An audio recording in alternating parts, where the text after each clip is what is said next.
Buenas tardes, mi nombre es Catalina Ospina. Les voy a hablar sobre la infancia en la época del barroco. Bueno, en esta época, esta época se vio muy afectada por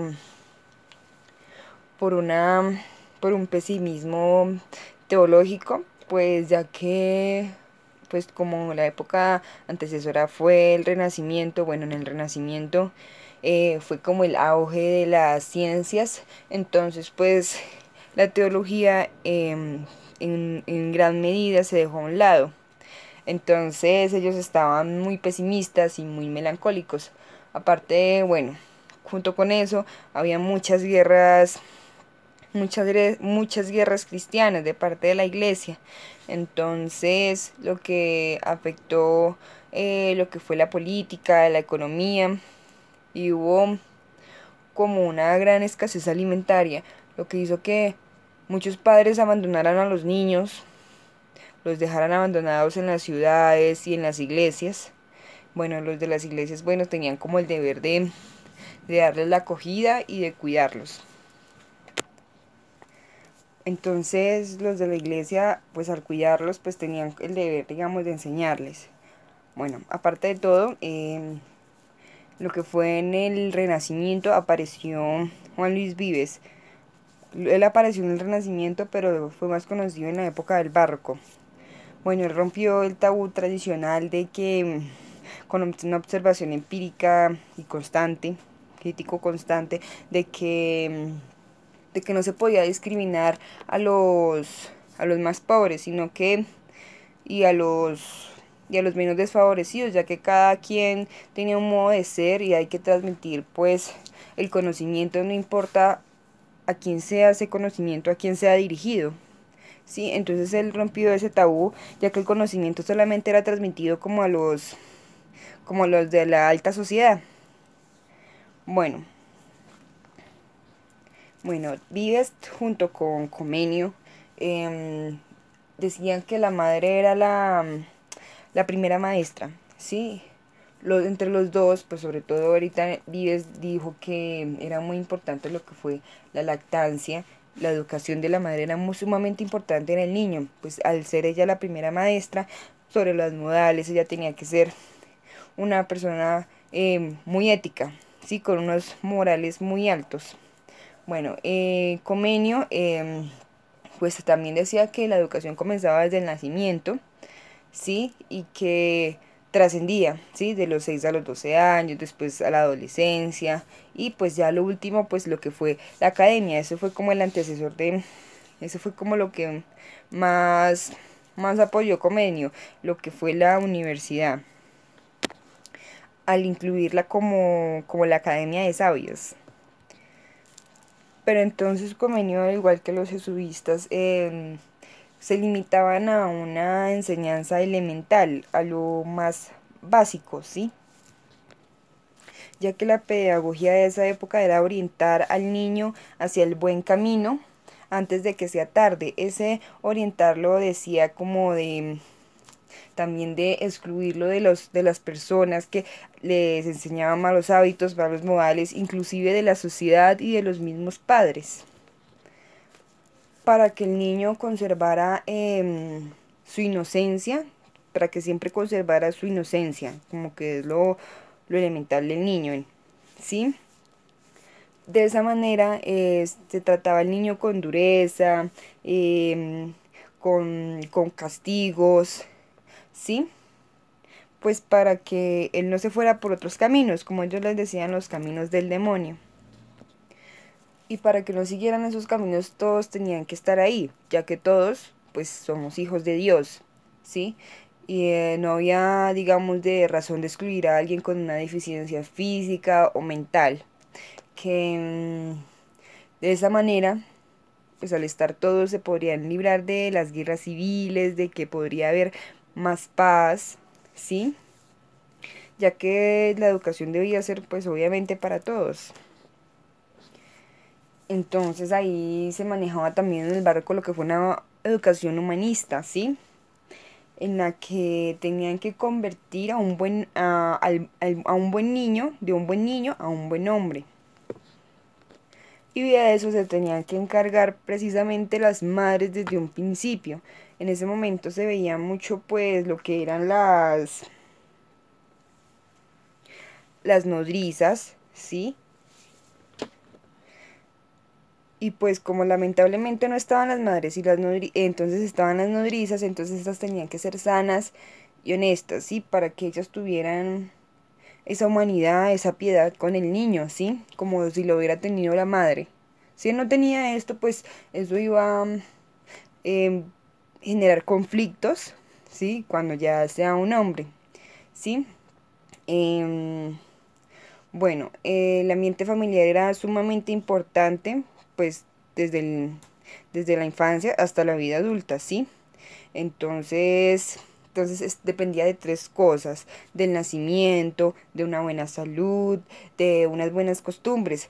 Que de nacimiento pues estaban unos buenos padres, los padres honestos, como ellos lo decían, una buena salud, una mente sana, ¿sí? Y un cuerpo sano, un cuerpo limpio, ¿sí? Y las buenas costumbres también llevaba a la buena educación.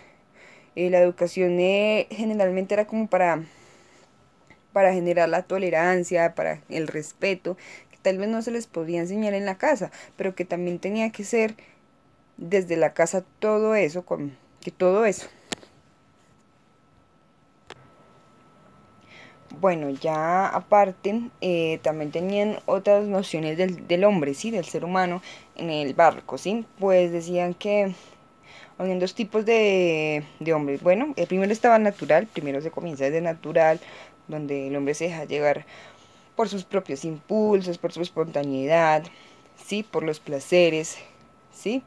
Pero entonces también ya cuando ya era una persona educada, ya era más juiciosa, ya pensaba antes de actuar y no se dejaba llevar por sus impulsos y ya desconfiaba de las apariencias. Lo que trataban de evitar era eso, de que el hombre se dejara llevar por sus propios impulsos, aunque no era malo, pero pues si se dejaba llevar por sus impulsos, podría coger por otros caminos, que son los que llamamos anteriormente los caminos del demonio.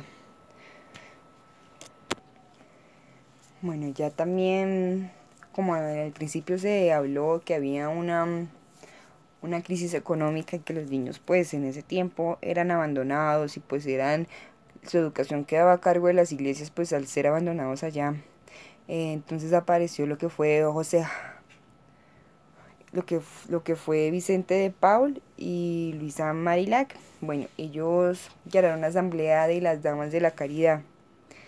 Bueno, ellas se encargaban de recoger a los niños y entregarlos a unas nodrizas, ¿sí? Donde se les diera una respectiva educación, un respectivo aprendizaje, ¿sí?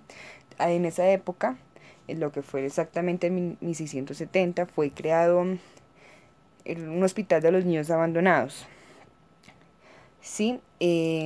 Para que no murieran, ¿sí? Sobre todo era para eso, para que no murieran, ¿sí? Pero entonces estos hospitales, lastimosamente, pues de ahí salían niños para ser soldados y para ser obreros. Lastimosamente porque es por una ley que creó Felipe IV, de que estos niños llamados doctrinos, al no ser de una familia pudiente y al ser abandonados, ¿sí? No podían tener una educación, incluso se les prohibió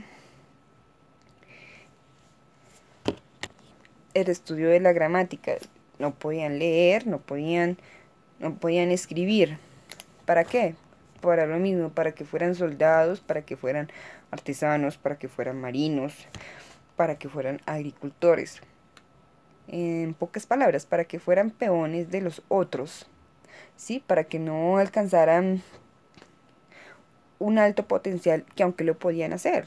Y eso no es de antes, eso incluso actualmente pasa, ¿sí? Entonces por esta razón los de la alta sociedad no les conviene, digamos que una persona humilde, una persona que ya sabe lo que son los trabajos de una persona sin recursos, lo del trabajo de la tierra, tiene muchas experiencias que pueden aportarle al pueblo en general, ¿sí? Entonces a ellos no les convenía. Entonces ya como que en la contraparte aparece John Locke. Bueno, John Locke prefiere una educación muy tradicionalística, a cargo de un preceptor, que sea domética, que prepare unos buenos adultos, unos buenos modales, ¿sí? Y unas formas de comportamiento social que sean capaces de asegurar el éxito. Pero ese éxito solamente lo podían tener los que podían ser gobernadores. Bueno, él decía que la felicidad de un país dependía no de la educación de todos, la verdad no, sino de la educación del gobernante. Para él era importante eso, pero pues era algo muy discriminatorio para los demás, para los que se sabía en ese momento que no podían llegar a ese nivel, a ser un gobernante. Sí, porque pues los gobernantes pues ya vienen lo que son de familias, de trascendencias, pero que ellos también tenían que ser expuestos a fatigas y a rigor, porque decía que el endurecimiento físico también favorecía el endurecimiento mental. Pero entonces, para concluir, el barroco en esa época no está muy lejana a lo que vemos ahora en día, ¿sí? Hay muchas escuelas que no, incluso pues de jardines que no prefieren una educación de temprana edad a los niños, y que incluso no puedan ver ciertas materias y especializarse en ciertas cosas, pues porque obviamente pues no es conveniente. Incluso los que tienen esa capacidad tienen que tener un poder adquisitivo muchísimo mayor, ¿sí? Entonces no es algo de antes. Ahí pues hay que darle pues un punto a favor a lo que fue la iglesia, el intento de ayudar pues a los niños que lo necesitaban para que no murieran enfermos, no murieran de desnutrición. Igual, lo que pasa ahorita aquí en Colombia es que los niños también están muriendo de desnutrición, sea por cuestiones religiosas o políticas económicas, lo están haciendo. Pero entonces es como una vista gorda todo lo que pasa. También, bueno, cabe destacar que en aquella época, bueno, nace lo que son los hospitales para los niños abandonados, lo de lo de las damas de la caridad, las hermanitas de la caridad. Entonces, no fue una época muy bonita, muy color rosa para lo que fue la infancia, pero entonces fue algo más humanitario lo que se vio. Bueno, entonces pues eso fue todo. Entonces, hasta luego.